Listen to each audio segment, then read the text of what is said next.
There are two kinds of people in the world, my friend. Those with a rope around their neck and the people who have the job of doing the cutting. Listen, the neck at the end of the rope is mine. I run the risks. Desert Sky Spine and Pain brings to you the good, the bad, and the ugly. Desert Sky Spine and Pain, where they're focused on your function. Two can dig a lot quicker than one.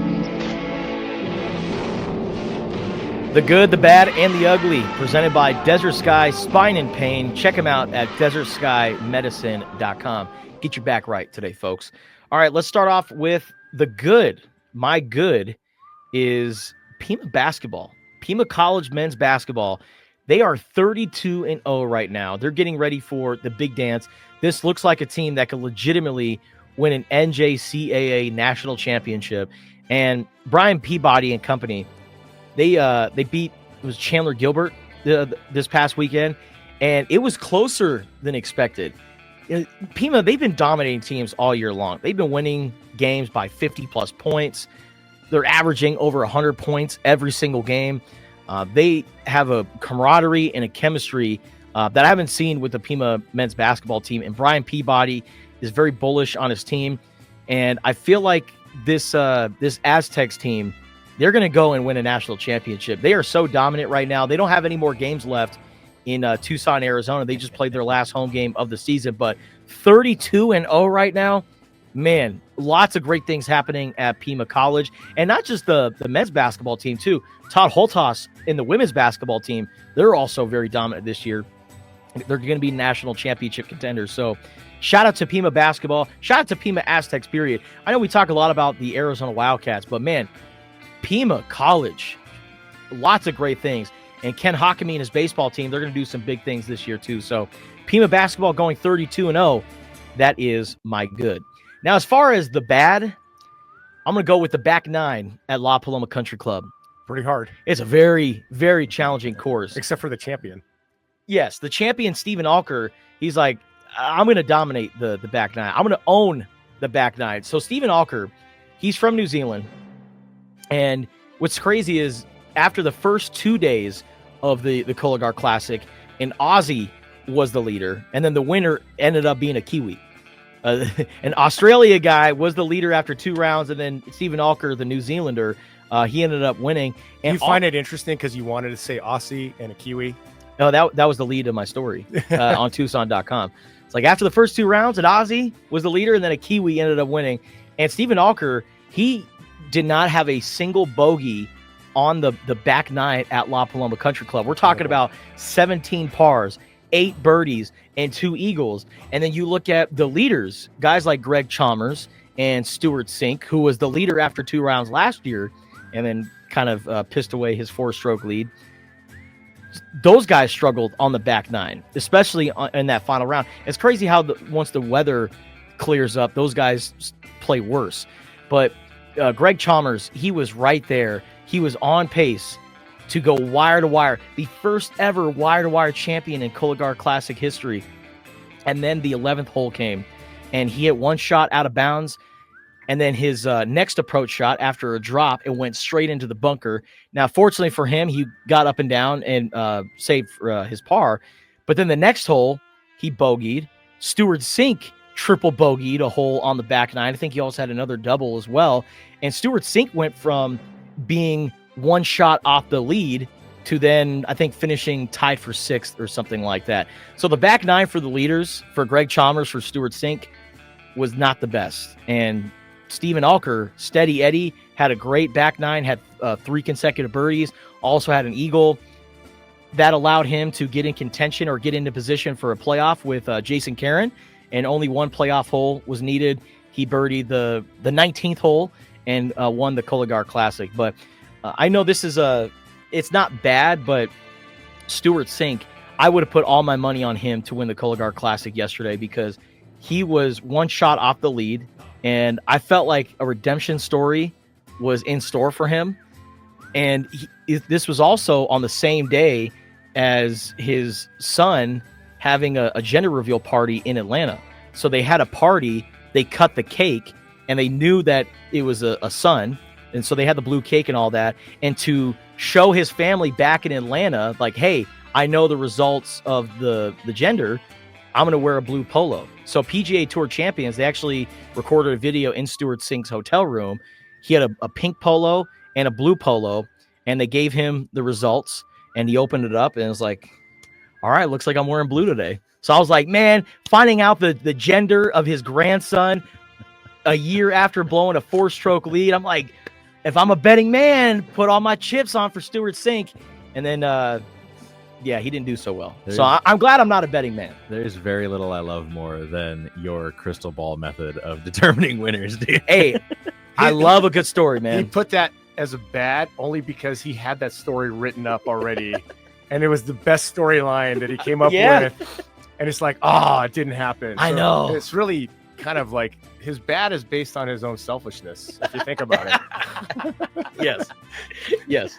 But let me just say as an aside, congratulations, Stuart Sink, on your grandson. Jesus. Yo, low key. I know I'm supposed to be objective here, but I was like, let's be a little hit. Congratulations on a top 10 finish, and you have a grandson. Sorry you made Justin's day so bad. You didn't make my day bad. Yeah. Stephen Alker, the fact that it was a playoff hole, Yeah. the fact that he flew in from New Zealand and was so sleep deprived the entire week and figured out a way to win the Cologar Classic. And, I love a good storyline. It was Stephen Alker's wife's birthday, There you go. Tanya. There you So go. it was his wife's birthday. He won the Cologar Classic helmet. Shout out to you, Stephen Alker. Question for you, Justin. You know how when there's like an NBA championship game and they make up these are the NBA champions, and the one that loses, they like send those shirts off to Africa. Yeah. Is that where your stories go that you already wrote but don't? There's some news outlet in Zimbabwe Yeah. that's getting a Stuart Sink winning the Cologar Classic. Yeah, story. in Africa, did Stuart Sink win the Cologar Classic on the day he found out he man. had a grandson? With the Djibouti Daily News, there is a story about Stuart Sink winning the Cologar Classic. All right, my ugly is The Djibouti Gazette. Djibouti Gazette. Oh well, speaking of Daily News, and I'm going to get to my ugly here in a second. So there's an actor / retired sports writer. His name is Ted Raymond, and he was in the Harry Truman Show, that movie with Jim Carrey. Okay. He was Just the Truman Show. or the Truman Show. What did I say? Harry Truman? Yeah, it's not the Harry president. President of the United States. The Truman Show. Also said, beware of the military-industrial complex. Go ahead. So the Truman Show with Jim Carrey. He was in that movie. He was also in the show Better Call Saul. He's also got some other IMDb credits. He used to be in the U.S. Air Force, was stationed in Korea, Panama, Puerto Rico, and then ended up becoming a sports writer in Florida, in the Florida Panhandle. And his name is Ted Raymond. Now he lives in Phoenix, and he used to cover Heath Slocum, Boo Weekley, and Joe Durant, among several others. And those three guys were at the Cologar Classic, and Ted Raymond, living in Phoenix, was like, hey, I'm going to go reunite with these guys. And he called PGA Tour Communications, or he sent them an email, and PGA Tour Communications set up a meetup with them on the patio at La Paloma Country Club. And those three guys that I just mentioned, they hadn't seen Ted in decades. They were like, man, it must have been 30 years since I've seen Ted. And he used to cover us for the Northwestern Florida Daily News or something like that. And he was like the golf writer of that region. And so he's been covering us since we were like 12, 13 years old. And for us to be in our early 50s and we're reuniting with this guy, that was a very special moment. So that's part of my good. Okay. Anyways, my ugly, speaking of La Paloma, man, that weather on Friday was nasty. The wind, the wintry conditions, man, it was not ideal. And so I froze my nuts off, man. That was not ideal at all. And I'm like, you know what? This is not the desert. I don't know what the hell is this weather. So that is my ugly. Poor weather on Friday, but the weather on Sunday made it all worth it. So the storyline you wrote that didn't come to fruition is your bad, and your nuts being frozen is your ugly. It's very Justin-centric, Yeah, bad very- and ugly. Oh, come on. Yeah, Very selfish. very selfish. All right. Well, Well, I felt bad for you. Like it was all right, you man. you were out there in the conditions. Had my beanie on, my gloves, and it was tough. I mean, the morning was tough, but it got a little better. I thought Friday was great. The sun was out. It was a little bit of wind, and Sunday was picturesque.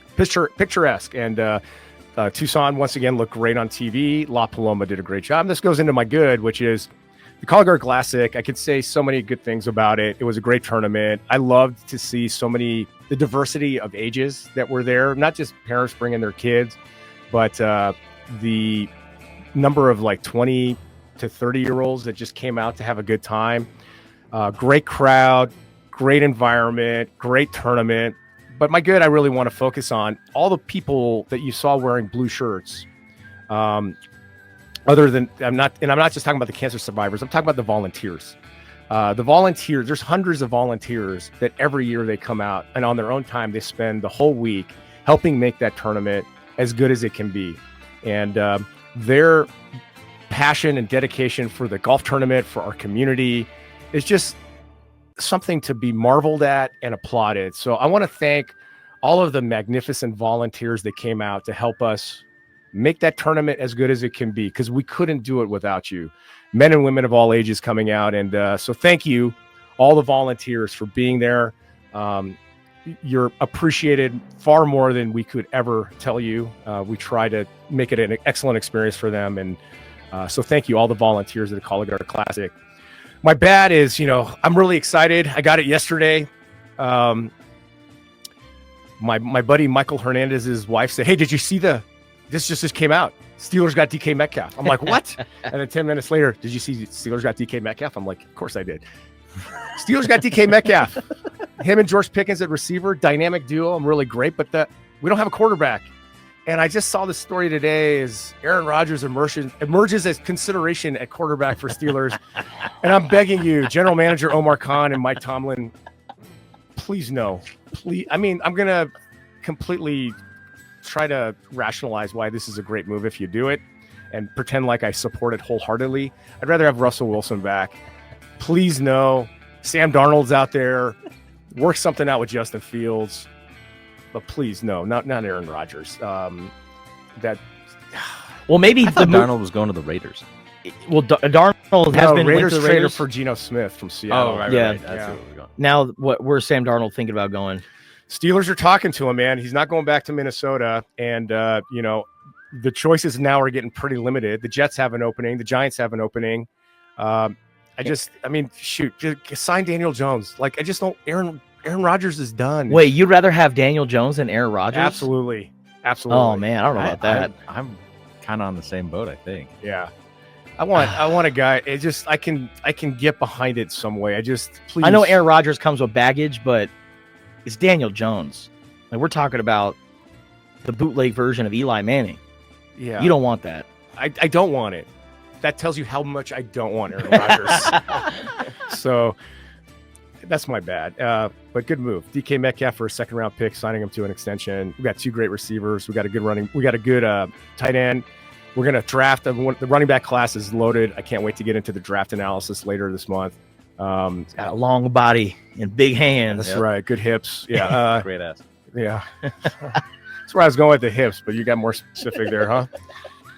My ugly is this, and it's not what Tommy Lloyd said after the Kansas game, which is, I'm no indictment to the Arizona fans, but we can do better after being in the environments in Ames, Iowa against Iowa State, and in Fog Allen against Kansas.